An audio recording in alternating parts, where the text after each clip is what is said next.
Hi, I'm Isaac Raz from PPR Studio, and today I am going to be talking about our characters for our thriller film that we have finally decided on.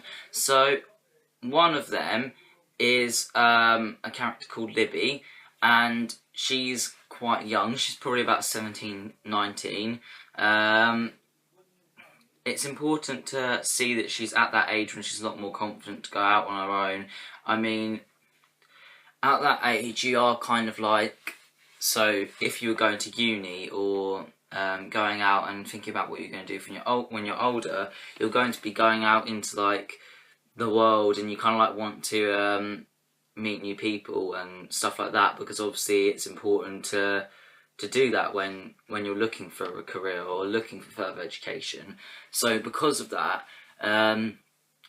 she probably met somebody online, like just someone that she can meet up with as a friend, and that was her attacker. At that point in time, she's very confident. I mean, she doesn't think anything of it. She doesn't think that it's going to be quite bad, and she meets up, and eventually she gets kind of into this like secluded place, and she kind of gets lost, and that's when she gets attacked. So after that, in scene 2, Libby then goes to this bridge, and she's been sitting there for quite a while until this other person comes in. At this point in the opening, she's quite emotionally vulnerable, so she's obviously had a massive lack of confidence ever since the accident's happened, even though it's been 3 months later. I mean, she's gone through all the surgery or everything like that, and she's come out of it healthy and fine, but her confidence is definitely lacking, and you can tell this from her clothes and like her hair. So her hair will kind of be blowing all over the place, kind of. She hasn't really straightened it, pinned it back or anything. She's just kind of like gone out, almost like how she woke up, really. She hasn't even brushed it or anything. And it just shows like the massive difference between what's probably between like the first scene and the second scene, because the first scene, this is all she's worrying about at the moment. Like, she's worrying about going out and how she looks and stuff like that, and it's quite an important thing. But in perspective to what has just happened to her 3 months ago, in the second scene, she maybe doesn't care about as much because she doesn't think it's as important, or anything is as important, which is kind of like also indicated as she's sitting on the edge of a bridge.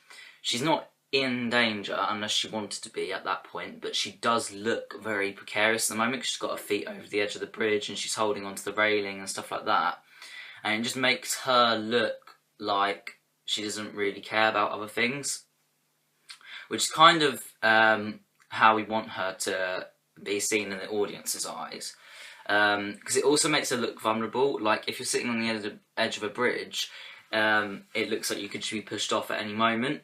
And to have that kind of physical vulnerability kind of reflects on her emotional vulnerability at the same time. So, also her costume, you can see it's quite different to the first one. The first one was very like, she was wearing like shirt, or I don't know what she'll be wearing, but in that scene she will be wearing like a leather jacket, I think we're thinking of. Leggings and just more confident, comfortable clothing, like skinny jeans or anything, Converses or pumps or heels or like anything like that. You do know what I mean? Like just that kind of clothing for going out but casual. And in the second scene, she's wearing like baggy hoodie and stuff like that, because she wants to feel comforted a bit, because obviously after what's happened, she probably isn't as confident in not just like confident in how safe she's going to be, but also in like in her body, because at the moment this killer has been targeting young girls, and maybe she feels like she can't look the way that she used to because of it on a subconscious level. So having her wear a hoodie kind of makes her look like she's been really affected in a way that she wants to kind of just blend into the background, like she doesn't want to stand out anymore, which is quite an important thing. I think, for her to look like. The killer, as well, who's the second character, is very, very suspicious, so you don't actually see his face.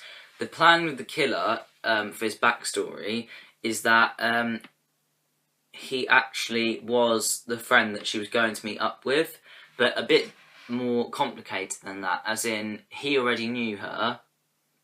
He already knew her when he planned this, he or she, but it's decided when you hear his voice, obviously, the audience know it's a he.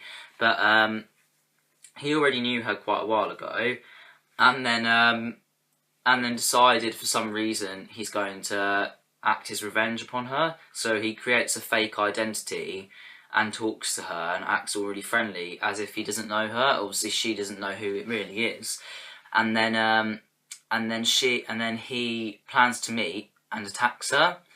And so towards the end of the thriller film, she realises that the person who attacked her, the person who she was going to meet up online with, was her original friend, because she kind of gets a flashback of him. So you kind of like have his costume as a bit like a big hoodie, and he looks very secretive, and his jacket's going to be quite like puffy and stuff. So it's going to look quite suspicious, because until he speaks his voice, I mean, he's going to be wearing skinny jeans, he's going to be wearing this big coat, and he looks quite like a boy, but there will be like a little bit of suspicion, because you haven't heard his voice, you haven't seen his face, and then you hear his voice, but you still can't see his face, and you get all these silhouettes of him. So he's definitely a very like suspicious character in the audience's eyes. And it was obviously intended that way. But another thing that that it is intended is that we hopefully will have like a lot of camera angles where it looks like he's about to be revealed just as she walks away, but then it maybe like dips to black or something, and you actually don't see his face. And the thing about the silhouette is that we'll have light from behind him, so again, when it tilts up from his feet, you think you're again going to see his face, but you don't.